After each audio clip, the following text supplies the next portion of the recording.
स्वतंत्रता सेनानी लोक बंधु राजनारायण का जन्म 23 नवंबर 1917 को तत्कालीन ब्रिटिश भारत के संयुक्त प्रांत वर्तमान भारत के उत्तर प्रदेश के वाराणसी के मोतीकोट गांव में हुआ था। पिता का नाम अनंत नारायण। एमए एलएलबी की शिक्षा बनारस हिंदू विश्वविद्यालय से प्राप्त की।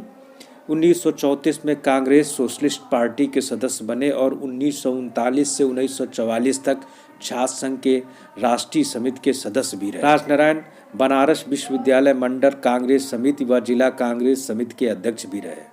भारत छोड़ो आंदोलन में भाग लिया। उस समय वे बनारस जिले कांग्रेस समिति के अध्यक्ष थे। राजनारायण ने बनारस के पड़ोसी जिलों में आंदोलन को प्रसारित किया। 3 महीने तक भूमिगत रहे। 28 सितंबर 1942 को ब्रिटिश सरकार ने गिरफ्तार करके जेल भेज दिया। 1945 तक जेल में रहे। स्वतंत्रता प्राप्ति के बाद राजनारायण आचार्य नरेंद्र देव के नेतृत्व वाली सोशलिस्ट पार्टी में शामिल हो गए। 1948 से 1951 तक उत्तर प्रदेश सोशलिस्ट पार्टी के विभिन्न पदों पर रहे। 1952 के उत्तर प्रदेश विधानसभा चुनाव में बनारस दक्षिण विधानसभा सीट पर राजनारायण ने चुनाव लड़ा।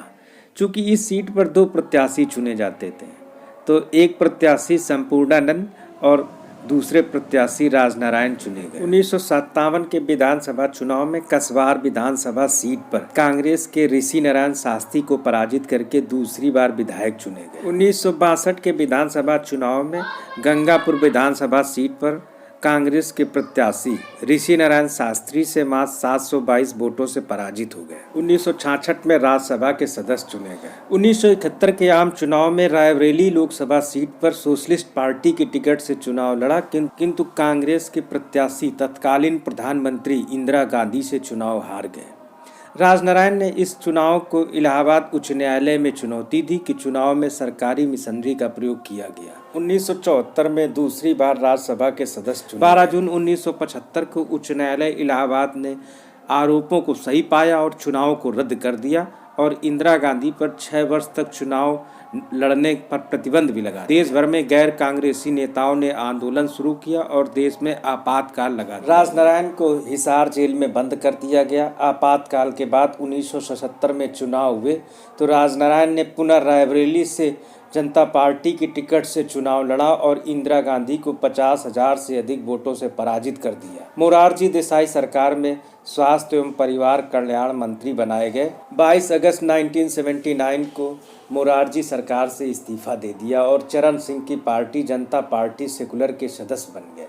1980 के लोकसभा चुनाव में वाराणसी लोकसभा सीट पर जनता पार्टी सेकुलर की टिकट से चुनाव लड़ा, किंतु कांग्रेस के प्रत्याशी पूर्व मुख्यमंत्री कमलापति त्रिपाठी से पराजित हो। 1984 में बागपत लोकसभा सीट पर निर्दलीय चुनाव लड़ा, किंतु चौधरी चरण सिंह से पराजित हो गए और तीसरे स्थान पर रहे। 1985 में पुनः सोशलिस्ट पार्टी का गठन किया और 1986 में अपनी मृत्यु तक इसी पार्टी में रहे। राजनारायण सिंह के 4 बच्चे, 1 बेटी और 3 बेटे हुए।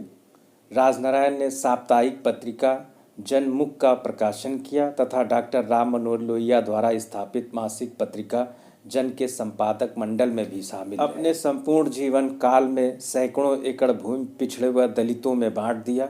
31 दिसंबर 1986 को नई दिल्ली में राजनारायण का निधन हुआ। राजनारायण पर 23 मार्च 2007 को भारतीय डाक विभाग ने स्मृति में डाक टिकट भी जारी किया।